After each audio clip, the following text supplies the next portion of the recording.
مسلم کی حدیث ہے، جبریل علیہ السلام نبی کے پاس آئے انسانی شکل میں اور نبی سے آگے پوچھا اچھا بتائیں قیامت کب آئے گی؟ آپ نے کیا جواب دیا؟ مل مسئول عنہا بأعلم من السائل، ہر سوال کا جواب میرے پاس نہیں ہے۔ فرمایا جس سے پوچھا جا رہا ہے اس کو پوچھنے والے سے زیادہ معلومات نہیں ہے، یعنی نبی نے بتا دیا مجھے پتا ہے کہ تمہیں بھی نہیں پتا ہے کہ کب آئے گی، مجھے بھی نہیں پتا ہے اور تمہیں بھی نہیں پتا ہے۔ پھر جبریل نے کہا کہ یا رسول اللہ علامتیں بتائیں قیامت کی، یہ تو نہیں پتا کب آئے گی، کچھ علامتیں تو ہوں گی، آپ نے علامتیں بتائی ہیں۔ ہمارے نبی نے قیامت کی علامتیں بتائی ہیں، قیامت کا ٹائم نہیں بتایا۔ اس میں ایک بڑی علامت کیا بتائی؟ ان تلد الامۃ ربتها، باندی اپنے آقا کو جنے گی۔ سب سے زیادہ نبی کا مذاق اڑایا جاتا اس نظریے پہ کہ ہم مرنے کے بعد دوبارہ زندہ ہوں گے۔ اس نظریے پہ جتنا مذاق اڑایا گیا ہے نا اسلام کا اور پیغمبر اسلام صلی اللہ علیہ وسلم کا، اتنا مذاق کسی اور عقیدے پہ بولو نہیں اڑایا گیا۔ اس لیے قرآن اس کو بہت زیادہ فوکس کرتا ہے۔ قرآن کہتا ہے جو اس آسمانوں اور زمین کو اور اتنی خوبصورت کائنات کو پہلی مرتبہ بنا سکتا ہے، جو تم نے مان لیا کہ پہلی مرتبہ تو بنے ہیں نا، تو دوبارہ کیوں نہیں بنا سکتا بھائی؟ تو پھر وہ اسی مذاق میں نا نبی سے آ کے کہا کرتے تھے اچھا کب ہوگا، یہ ٹائم تو بتائیں، یہ دوبارہ زندگی ہمیں کب ملے گی، قیامت کب آئے گی، وہ عذاب کب ہوگا؟ تو اس کو قرآن نے جزو قرآن بنا دیا ان آیتوں کو۔ سأل سائل بعذاب واقع، اے نبی آپ سے ایک پوچھنے والا آ کے پوچھتا ہے مذاق اڑانے کی نیت سے، وہ عذاب کب واقع ہوگا جو واقع آپ کے خیال میں واقع ہونے والا ہے، بتا دینا، ٹائم بتا دینا۔ یہ سوال بھی بہت دہراتے تھے، کب آئے گی، کب آئے گی، ٹائم بتائیں، ٹائم بتائیں۔ قرآن ہر دفعہ ایک ہی بات کو ریپیٹ کرتا ہے لیکن مختلف انداز سے۔ تیسرا حکم جو اللہ نے بہت زیادہ قرآن میں بیان کیا ہے، ہر رکوع میں، ہر پارے میں، بار بار، میں یہ اس لیے تین احکام کو بار بار کر رہا ہوں کہ انہی تینوں کو چھوڑا ہوا ہے ہم نے، اور میں اسی تینوں پہ بہت زیادہ اسی وجہ سے بیان کرتا ہوں کہ قرآن کے بیسک ٹاپکس ہیں۔ وہ تیسرا کیا؟ مرنے کے بعد ختم نہیں ہوگا میرے بھائی۔ مرنے کے بعد تمہیں نظر آتا ہے کیڑے کھا کے ختم کر دیتے ہیں، یہ تمہاری باڈی ختم ہوتی ہے، تم ختم بولو نہیں ہوتے، تم فنش نہیں ہوتے، روح باقی رہتی ہے، جس کو عذاب بھی ہوتا ہے ثواب بھی، اور میدان حشر میں دوبارہ ایک جسم ملے گا تمہیں۔ ہمیشہ کے لیے انسان فنا ہونے کے لیے نہیں آیا، موت کے بعد زندگی ہے جس میں اچھوں کو اچھے کا حساب ملے گا، بدلہ ملے گا، بروں کو برائی کی سزا ملے گی۔ یہ چیز بھی سائنسدان نہیں مانتے۔ یہ تین چیزیں ایسی ہیں جن کو لبرل لوگ نہیں مانتے۔ کوئی کہتا ہے خدا نہیں ہے، اللہ کہتے ہے، کوئی کہتا ہے لیکن اس کے ساتھ اوروں کو شریک کر لیتے ہیں جو مذہبی لوگ ہیں، اللہ کہتے ہیں نہ، اس کے ساتھ کوئی شریک نہیں ہے، صرف وہ تیسرا تمہیں تمہارے اعمال کا حساب دینا پڑے گا۔ تو یہ تین باتیں جب نبی کیا کرتے تھے نا تو مشرک ان میں سے ایک بات کو مانتے تھے، اور جو ملحد ہیں وہ ایک بھی نہیں مانتے تھے۔ جو اس دور میں ملحد تھے، ایتھیسٹ تھے، وہ کہتے تھے کوئی خدا ہے ہی نہیں، ان ہی الا حیاتنا الدنیا نموت ونحیا وما یہلکنا الا الدہر، کہتے کچھ بھی نہیں ہے بھائی، ہم پیدا ہوتے ہیں مر جاتے ہیں، یہ زمانے کے تصرفات ہیں، یہ نیچرل ہے۔ یہ کیا ہے؟ سب یہ نیچرل پروسیس ہے۔ جیسے بیج زمین میں ڈالو، پودا اگے گا، پھل اگے گا، آم اتلیں گے، نیچرل ہے نا، کرنے ورنے والا کوئی بھی بولو نہیں ہے۔ تو یہ سب آٹومیٹیکلی ہو رہا ہے، مر گئے، کھاؤ پیو موج مستی۔ آج بھی بہت سے لوگ، زیادہ تر تو آج دنیا میں اسی طرح کے لوگ ہیں، حتیٰ کہ ہندو نام کے ہندو ہیں، سوچ ان کی بھی، وہ ہندوؤں کا بھی 7 جنم ورم والا گیا۔ وہ ایک ہندو پنڈت نے کسی نے کہا نا کہ کوئی برا کام کر رہا تھا تو ہندو پنڈت نے اس سے کہا کہ تو اگلے جنم میں گدھا بن جائے گا۔ اس نے کہا پچھلے جنم میں گدھا تھا، اس جنم میں کیا بناؤں؟ کچھ اچھے کام کیے تو میں انسان بن گیا ہوں، تو اب میں دوبارہ کیا بن جاؤں گا؟ گدھا۔ تو پھر میں کچھ اچھے کر لوں گا پھر انسان بن جاؤں گا۔ خیر یہ ان کا عقیدہ ہے، ہمیں اس سے کیا لینا دینا۔ تو ان کا یہ کہ 7 جنم ہوتے ہیں، لیکن اب دنیا میں لوگ اس کو، کیونکہ کسی مستند کتاب سے ثابت نہیں ہے وہ، تو جو ملحد تھے وہ کہتے تھے ان ہی الا حیاتنا الدنیا، صرف ایک دنیا کی زندگی ہے، مرتے ہیں، پیدا ہوتے ہیں، زمانے کے تصرفات ہیں اور کچھ بھی نہیں ہے۔ ان پہ قرآن نے رد کیا. اوحا ربک الی النحل, اللہ کہتے ہیں نیچر نے اتنی حسین ہے کہ ایک شہد کی مکھی, ملکہ مکھی, مزدور مکھیاں پورے ایک گیدرنگ کے ساتھ جاتی ہیں, چھتا تیار کرتی ہیں, اور فصل کی سبول ربی کی ذلولا. قرآن ایک چیز کو ہائی لائٹ کرتا ہے شہد کی مکھی کی. اتنے لمبے لمبے راستے ٹریول کر کے دوبارہ اسی چھتے میں آتی ہیں, ایسی خوبصورت مینجمنٹ کے بعد اور محنت کے بعد اتنا خوبصورت شہد نکالتی ہیں جس کا ذائقہ اتنا مزیدار, اور اس میں کیسی شفا رکھی ہوئی ہے. میٹھی چیزیں اکثر صحت کے لیے نقصان دہ ہیں, شہد صحت کے لیے انتہائی فائدہ مند ہے. اللہ کہتے ہیں یہ فطرت کی بیوٹی نہیں ہے, یہ اس خدا کی کمال ہے جس نے اس فطرت میں حسن ڈالا ہے. حسن آٹومیٹیکلی نہیں آتا. کبھی دیکھا دلہن بیٹھے بیٹھے تیار ہو گئی, بیوٹی پارلر جائے گی 2 گھنٹے ڈسٹمپر کے ڈبے خالی ہوں گے. تو یہ ٹاپک قرآن نے بہت زیادہ بیان کیا ہے کہ اگر یہ آٹومیٹیکلی ہوتا. آج میں جو سورہ فرقان ہے نا, سورہ فرقان پڑھ رہا تھا, هو الذی خلق من الماء بشرا فجعله نسبا وصهرا. یہ آیت مجھے بڑی پیاری لگتی ہے, بڑا مزہ آتا ہے اس کو پڑھنے میں. سورہ فرقان پڑھا کرو, بہت مزہ آئے گا. تبارک الذی نزل الفرقان علی عبدہ لیکون للعالمین نذیرا. ایسے انداز سے شروع ہوتی ہے نا, ایسا انداز ہے شروع میں انسان کو ہلا دیتی ہے. بہت برکت والی ہے وہ ذات جس نے اپنے ایک بندے پر الفرقان, حق اور باطل میں دودھ کا دودھ اور پانی کی طرح فرق کرنے والی کتاب پیدا کی ہے, کانسیپٹ کو کلیئر کرنے والی کتاب پیدا کی, الفرقان. لیکون للعالمین نذیرا, تاکہ وہ ایک یتیم پیغمبر, یتیم محمد صلی اللہ علیہ وسلم سارے جہانوں کے سارے انسانوں کو اللہ کے خوف اور اللہ کے عذاب سے ڈرا دے. کیا ڈرائے؟ کہ تم سب آزاد نہیں ہو, تم میں ہر شخص سے اپنے اعمال کا حساب دینا پڑے گا. اس پیغام کو لے کے محمد صلی اللہ علیہ وسلم مکہ میں آئے, اور ایک یتیم پہ اللہ کہتے ہیں ہم نے قرآن اس لیے نازل کیا تاکہ یہ یتیم ساری دنیا کے سارے انسانوں کو بتا دے کہ مرنے کے بعد ختم نہیں ہونا, مرنے کے بعد حساب و کتاب دینا ہے. کیا جلال ہے یار اس ایک آیت میں. اور نازل کب ہو رہی ہے؟ مکہ میں, جب 4 آدمی بھی مسلمان نہیں ہوئے تھے. اور ایسے یتیم پہ نازل ہو رہی ہے جو نہ لکھنا جانتے اور نہ پڑھنا جانتے. کیا کانفیڈنس ہے یار, کیا کانفیڈنس ہے. اگر کوئی اس وقت ہوتا وہ کہتا بھائی تمام جہان آپ ایک مکہ میں یتیم, کوئی جانتا آپ کو ہے نہیں, قافلے یہاں سے نہیں گزرتے, نہ پانی ہے نہ گھاس ہے, اور بات کیا کر رہے ہو ساری دنیا کے سارے انسان. اللہ کہتا ہے وہ برکت والی ذات ہے جس نے قرآن کو نازل کیا. اس قرآن کے ذریعے ہی پھیلا دے گا اللہ, اور آج پھیلا دیا نا پوری دنیا میں. دنیا میں کوئی ایک چپا ایسا نہیں ہے جہاں قرآن پڑھا نہ جاتا ہو. دنیا میں سب سے زیادہ نام اللہ کا لیا جاتا ہے. اذانیں دیکھو پوری دنیا میں پھیل چکی ہیں.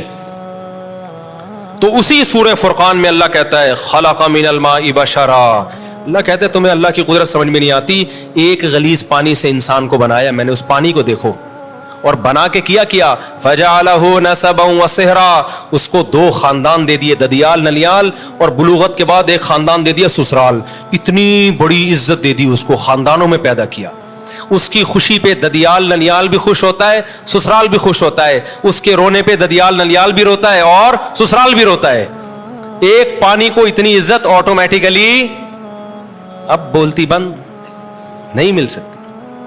لوگ کہتے ہیں نا بولو نہ نہیں بولا کرو. آپ خود ہی بول لیا کریں تاکہ میں بولو نہ نہیں بولا کروں, سینٹینس مکمل کر لیا کریں. ایک غلیظ پانی تھا, کوئی کہہ سکتا تھا ایک ایسے پروسیس سے اس کو بھی گزارا جائے گا, ایک ایسی مشین میں کہ یہ چودھری اور وڈیرا بنے گا, ٹھیک ہے نا, یہ سائنٹسٹ بنے گا, اور یہ ایک سیاستدان بنے گا, یہ ایک بڑا آدمی بنے گا, یہ ملینز بنے گا, بلینئرز بنے گا, اور پھر اس کا ایک خاندان ہوگا. اس کو تنگ کرو گے, اس کا باپ بھی آئے گا, ماں بھی آئے گی لڑنے کے لیے, پورا پیچھے خاندان ہوگا. اس کے رونے پہ خاندان روئے گا. پھر اس کا ایک, اللہ نے تو ایک سسرال کا ذکر کیا. میں نے اس آیت کی قدر کرتے ہوئے میں نے کہا جب سسرال اتنی بڑی نعمت ہے تو 4 ہونے چاہیے. تو میرے اوپر یہ آیت اور زیادہ فٹ آ رہی ہے. کیا خیال ہے بھائی کہ هو الذی خلق من الماء بشرا, اللہ نے ایک غلیظ پانی سے انسان کو پیدا کیا اور اسے نسب بھی دیا, اور 4 عدد نسب ایک دیا, اور سسرال کتنے دے دیے. اس سے پتہ چلتا ہے, اس آیت سے پتہ چلتا ہے کہ خاندان ایک بہت بڑی نعمت ہے, اور نعمت جتنی زیادہ ہو اتنا اچھی ہوتی ہے. پیسہ نعمت ہے یا نہیں ہے؟ تو کبھی کوئی کہتا ہے زیادہ پیسہ ایکچولی میں خرچ کہاں کروں, ایکچولی مینیج کرنا مشکل ہے. ابے لے آ, بعد میں دیکھیں گے کیا مینیج کرنا ہے اس کو. تو اولاد بھی نعمت ہے. یہب لمن یشاء اناثا, اللہ کہتے ہیں گفٹ کرتا ہوں بیٹے بیٹیاں, آنے دے, آنے کے بعد کرنا ہے کہ کرنا کیا ہے ان کا, آنے میں نہیں